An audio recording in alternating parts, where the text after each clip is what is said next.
Buenos días y bueno, en primer lugar me gustaría agradecer a los organizadores. Bueno, esto ya empezó hace más o menos hace un año cuando se decidió organizar esta jornada y la verdad es que es un placer venir aquí y ver una sala tan repleta de gente joven y no tan joven que compartimos las mismas inquietudes. Bueno, en primer lugar me gustaría felicitar a Alfonso porque ha hecho una introducción que, bueno, los números son los que son y la evidencia pues es aplastante. Además has compartido unos números que en mi caso algunos de ellos los desconocía y me han parecido argumentos muy contundentes. Claro, yo vengo a hablar de lo que pude investigar. Yo tuve la suerte, hace unos años yo estaba en una jornada parecida a esta y hoy hablaron un catedrático de la Universidad de Zaragoza, que luego fue mi director de tesis y le empecé a oír hablar de que se demandaban muchas materias primas, de que esto era insostenible y yo, claro, había oído hablar de emisiones de CO2, de consumo de energía, pero este tema de las crisis de las materias primas para mí fue algo súper novedoso, ¿no? Y para mí pues fue un antes y un después. Y fruto de eso, pues comencé a trabajar con él y pude hacer un doctorado y vengo pues a compartir parte de aquel conocimiento que adquirí y que he ido cultivando. Claro, como hemos podido ver en los mensajes anteriores, hoy está claro que se necesita una economía libre de carbono, ¿no? Los mensajes son aplastantes, los conocemos todos, y cuando nos hablan de esto siempre nos hablan por lo general de lo mismo, ¿no? El futuro que se nos promete, ese futuro tan optimista tiene que estar lleno de coches eléctricos, de muchas energías renovables y digamos que nos van a salvar, ¿no? Como nos decían en los mensajes hace un rato, ¿no? La economía basada en el carbón, pues está claro que es obsoleto y nos venden estas imágenes en las que pues no vemos carbón por ningún lado, pero bueno, vamos a ver qué hay detrás de todo eso, ¿no? Eh, Fijaros, uno analiza informes de prospección, estos informes que se ponen los expertos cuando se ponen las gafas de ver de lejos, ¿no? Para ver qué va a pasar en el 2050 y nos dicen, por ejemplo, que, bueno, pues para descarbonizar la economía, pues tiene que haber un crecimiento muy grande. He querido poner ahí las referencias de la información que voy compartiendo. Un crecimiento muy grande, por ejemplo, en la parte de energía solar en fotovoltaica, ¿no? Pues, por ejemplo, nos dice que la potencia mundial tiene que multiplicarse por 20, ¿no? De aquí al 2050. O, por ejemplo, de energía eólica, ¿no? Tiene que multiplicarse por 11, ¿no? Para poder llegar a descarbonizar esta economía. Así que, bueno, estamos hablando de crecimiento, pero claro, aquí en este caso, para decrecer, nos dicen que otras cosas tienen que crecer, ¿no? Y obviamente, pues, nos dicen que se necesita esto. ¿Quién sabe qué nos va a deparar el futuro? Fijaros, yo presenté o defendí mi tesis doctoral en el año 2018 y la misma agencia que publicaba ese informe decía, en el año 2050 tendrá que haber casi 8.000 gigavatios de renovables, ¿no? Es esa gráfica que yo puse en mi tesis, ¿no? Pues esa misma agencia unos años después dice, no hacen falta 8.000, hacen falta casi 16.000 de fotovoltaica y más de 8.000 de eólica. Es decir, lo que se están dando cuenta que, como nos decía hace un rato en la introducción, ¿no? Hay mucho más consumo, hay mucha más demanda, hay mucha más población y es que hace falta mucho más de lo que preveíamos hace un tiempo, ¿no? Porque, claro, estamos en todo momento pensando en crecer.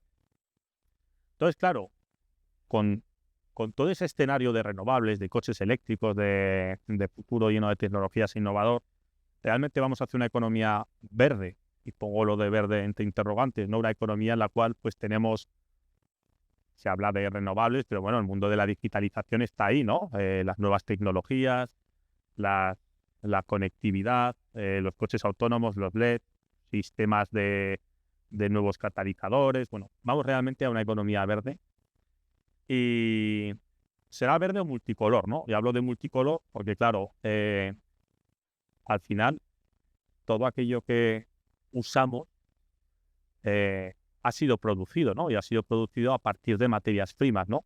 Y las materias primas, ¿de dónde vienen, no? Pues vienen de las minas, gran cantidad de ellas, ¿no? Y las minas, los minerales tienen diferentes colores, ¿no? Y los minerales son refinados para obtener una serie de metales fundamentales para el desarrollo de nuestra sociedad, ¿no? A día de hoy somos absolutamente dependientes de elementos tan singulares como las tierras raras, que se emplean para la fabricación de imanes permanentes, neodimo, disprosio, amario, imanes permanentes que se necesitan, por ejemplo, para fabricar un aerogenerador, ¿no? Un elemento también para fabricar un disco duro, ¿no? O para fabricar el motor del elevadoras eléctrico de nuestro coche. Quiero decir, los imanes permanentes llevan en la sociedad bastante tiempo, pero está habiendo nuevas tecnologías disruptivas que están haciendo que el consumo de ese tipo de metales pues sea de alguna manera exacerbado. Otro tipo de metales, por ejemplo, los semiconductores. Todos hemos oído hablar muy recientemente de la crisis de los semiconductores que pasó en época pandémica, y los semiconductores son fundamentales, por ejemplo, para la fabricación de células solares en paneles solares, en fotovoltaica, ¿no? Semiconductores como el germanio, el galio, el indio, el selenio, el teluro. Todos tenemos también, por ejemplo, indio en las pantallas táctiles de nuestros móviles, ¿no? Es decir, al final estamos demandando una serie de elementos fundamentales, algunos de ellos, por ejemplo, para la fabricación de baterías, ¿no? El níquel, el cobalto, el litio. ¿Qué quiero decir con esto? Bueno, pues que cada vez, digamos, tenemos una serie de tecnologías en las cuales estamos poniendo o estamos depositando nuestras esperanzas o nuestras expectativas de futuro, pero esas tecnologías, ojo, que también son demandantes de recursos, ¿no? Y vamos a ver que algunos de ellos son tan escasos, como igual que nosotros sabemos que el ritmo de consumo del petróleo es mucho más rápido que el de su generación, aquí estamos demandando recursos a un ritmo muy rápido, ¿no? Incluso algunas de ellas también, pues hay otro tipo de metales como el wolframio, como el niobio, etcétera, que por ejemplo pues se emplean en aleaciones de alta resistencia que se emplean bastante en automoción. Os he querido poner unos datos que esto, pues bueno, luego estas presentaciones me imagino que por ahí serán compartidas o pues os he querido poner una serie de datos y las referencias, ¿no? Porque claro, a lo mejor uno dice, vale, y cuando tú dices que se demandan una serie de metales, una serie de elementos fundamentales, ¿de qué cantidades hablamos? Por ejemplo, en energía eólica depende de la tecnología del aerogenerador que se emplea, ¿vale? Pero os he querido poner ahí, marcados en rojo, pues diferentes elementos que se pueden considerar críticos, en este caso son tierras raras, los rangos de la demanda en kilos por megavatio o toneladas por gigavatio de esa tecnología, ¿no?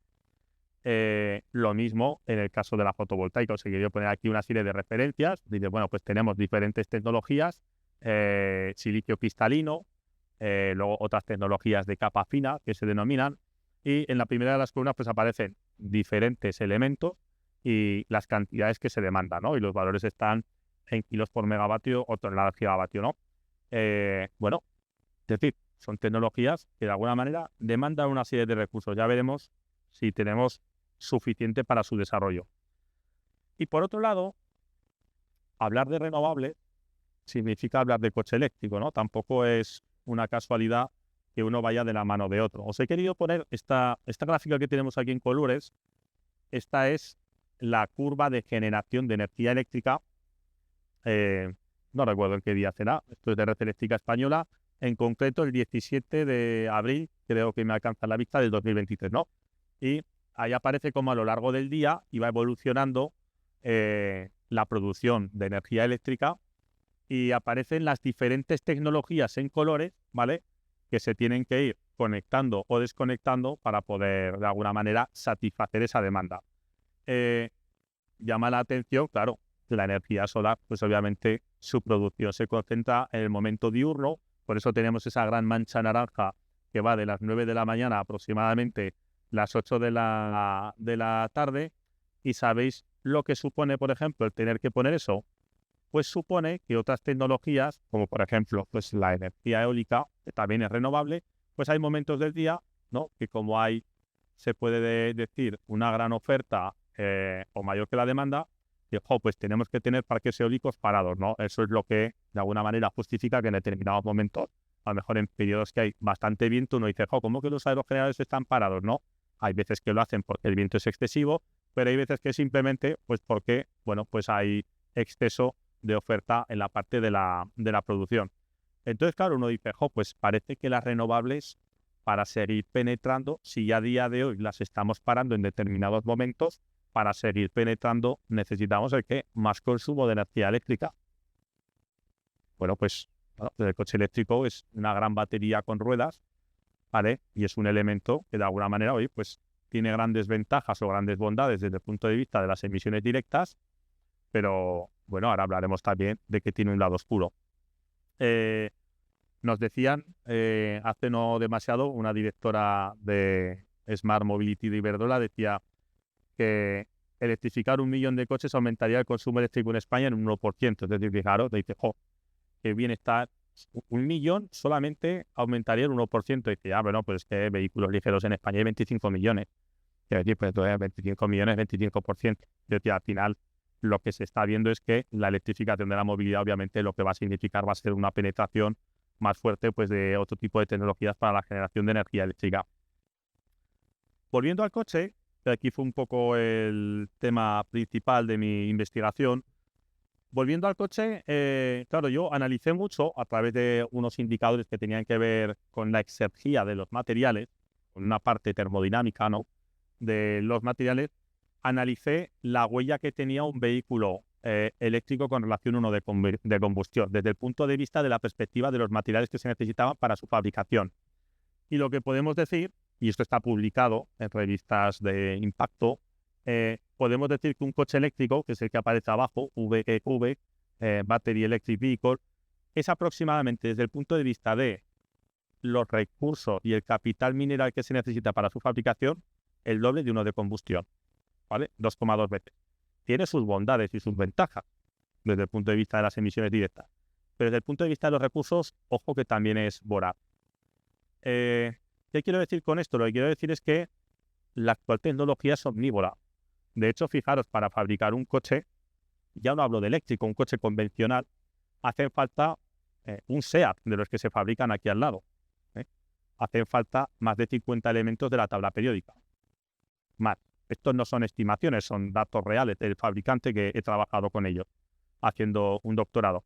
Entonces, se puede decir que en el futuro, igual que nosotros analizamos el pasado hablando de las diferentes edades de desarrollo de la humanidad asociadas a los materiales que iban empleando, pues seguramente en el futuro nos llamarán la era de la tabla periódica, ¿no? Porque hacemos corto con todo, ¿no? Y así estamos siendo. Fijaros en qué punto estamos, en el que estos mensajes que estamos viendo o que hemos visto en la introducción, la Comisión Europea ya tiene estos informes publicados. Esto lo podemos ver, podéis entrar en Google y poner materiales críticos Comisión Europea y te hablará de estudio de las materias críticas para Europa. Se tiene identificado el qué, agarraos. El primer estudio data del año 2010 y publicaban 14 materias primas como críticas. Y el concepto de criticidad combinaba dos visiones. Por un lado, la visión de la oferta, es decir, cuánta oferta tenemos para satisfacernos de ese tipo de materiales, un país, 2 países, 3 países, y por otro lado, la capacidad de dependencia de la economía. Hace un rato yo os he dicho, tenéis indio en vuestras pantallas de vuestros teléfonos móviles, y la pregunta es, ¿hay alternativas al indio? Pues si no hay, ya se ha convertido en crítico, ¿vale? En el año 2017, ese informe era de 27 y en el 2023 nos hablan de 34, pero ojo, que entre esas 34 tenemos algunas que ya se hablan no de críticas, pero sí estratégicas, tan convencionales como el cobre o tan convencionales como el níquel. Es decir, no estamos hablando de materiales que nos puedan parecer ajenos o a lo cotidiano, ¿no? Estamos hablando de que ya son materias primas bastante convencionales y se consideran como críticas porque dependemos de ellas de una serie de países concretos y además tenemos nuestra economía no está desacoplada de ellas, es decir, las necesita para su desarrollo.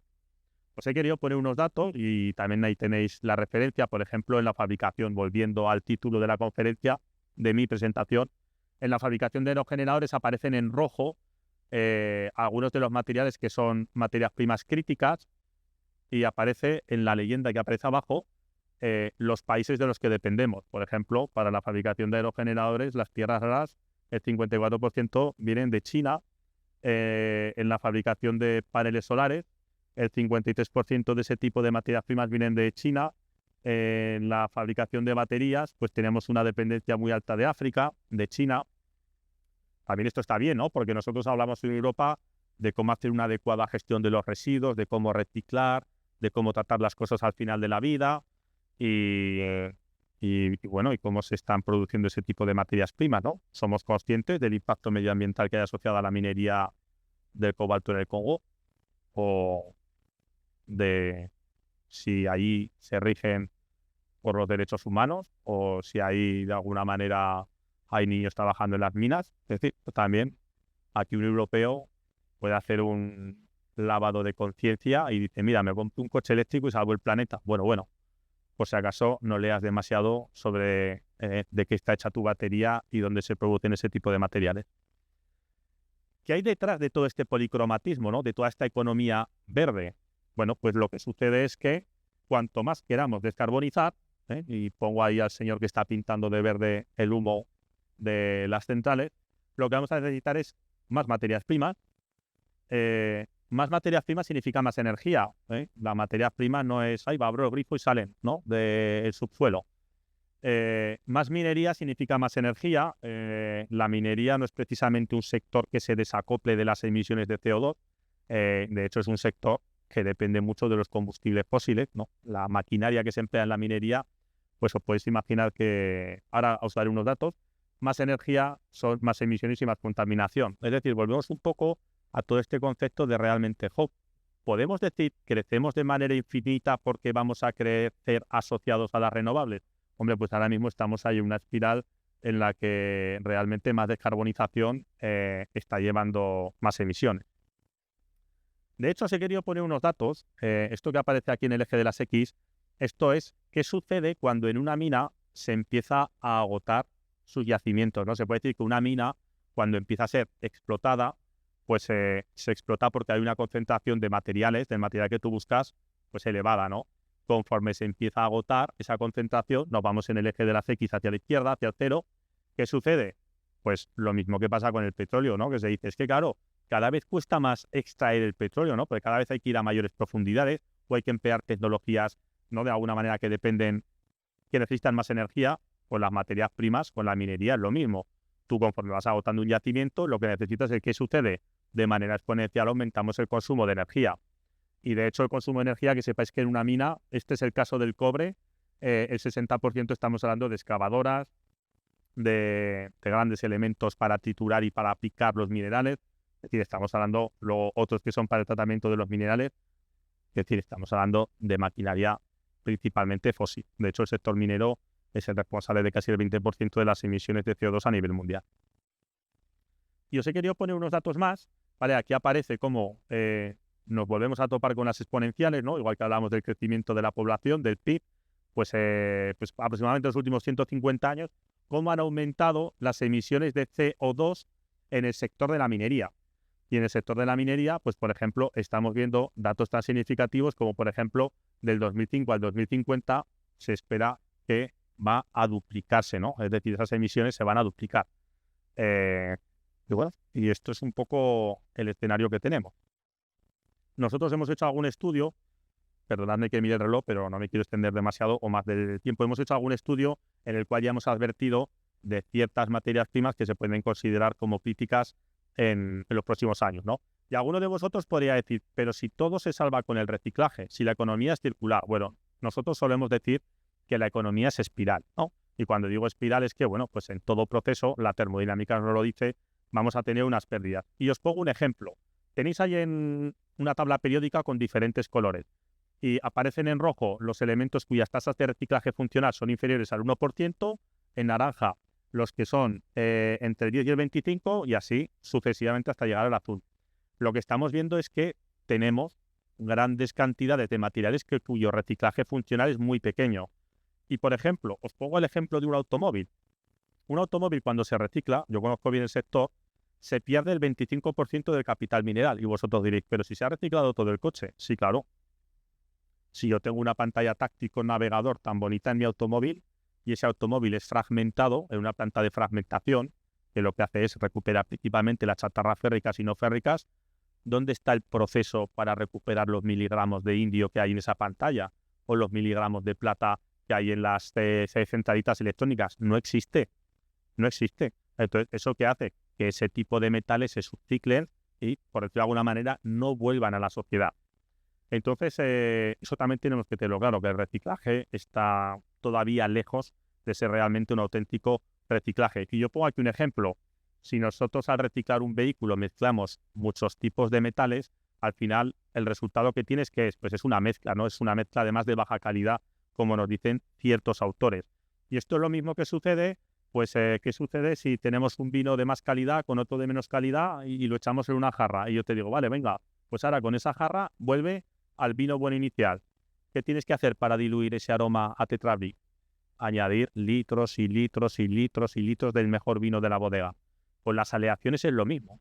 De hecho, las contaminaciones de aleaciones por pequeños elementos, como por ejemplo el cobre, el magnesio, lo que sucede es que aumenta la demanda de extracción primaria. De hecho, con el aluminio se ha visto claramente que cuanto más aluminio se recicla, más aluminio virgen hace falta. ¿Para qué? Para diluir precisamente todos esos elementos contaminantes. Y bueno, ya para acabar, simplemente he querido poner aquí unos datos de diferentes proyectos en los que trabajo. Tened en consideración que el reciclaje está lejos todavía de ser un reciclaje funcional porque, por ejemplo, en el sector de las RAEs, de los aparatos eléctricos y electrónicos, que sepáis que la mayoría de los aparatos eléctricos y electrónicos, pues obviamente terminan en nuestros cajones en las casas, los guardamos ahí, es decir, no se reciclan. Y además de lo que se recicla, que solamente esa parte pequeñita que vuelve por aquí otra vez a la parte inicial, pues se recicla principalmente por aluminio, ¿no? No se recicla realmente por metales críticos como los que he mencionado anteriormente. Y ya, pues 4 mensajes para terminar. Que el diseño debe estar orientado al reciclaje y a la reutilización, a reusar las cosas, orientado a la recuperación de componentes. Yo siempre digo que ¿cuál es la vida útil de un automóvil? ¿Acaso cuando un automóvil se va al desguace y es fragmentado, acaso no se podía, la vida útil de alguno de sus componentes no era mayor? Yo veo un producto a fin de vida, al final es como un donante, ¿no? Que puede dar vida a otros seres humanos. El reciclaje debe estar basado en la metalurgia, se recicla mediante la física, mediante procesos, se puede decir, que son de baja intensidad energética, cuando en realidad intentamos separar por la física lo que ha sido fabricado mediante la química, es imposible, y la tecnología debe estar hecha para durar, ¿no? Y ya para terminar, pues hay que evitar en la medida de lo posible depender, igual que decimos que no vamos a depender de los combustibles fósiles, significa que vamos a depender de una serie de materiales, algunos de ellos tan críticos como el combustible o los combustibles fósiles. Se puede decir que el petróleo del futuro son algunos de esos materiales críticos que he mencionado en la presentación. Quien disponga de ellos dominará el mundo, quien quiera dominar se hará con ellos.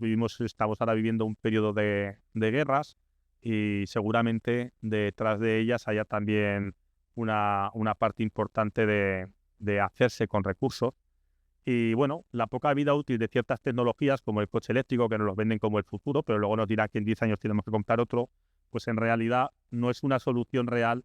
Y bueno, pues digamos que lo que tenemos que conseguir es que las tecnologías duren el mayor tiempo posible.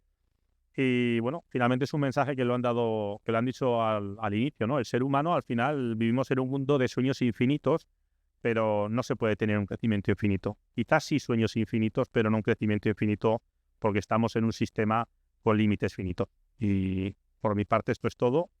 Y luego, pues en el turno de preguntas, pues estaré encantado de poder contestar todas ellas que surjan. Gracias.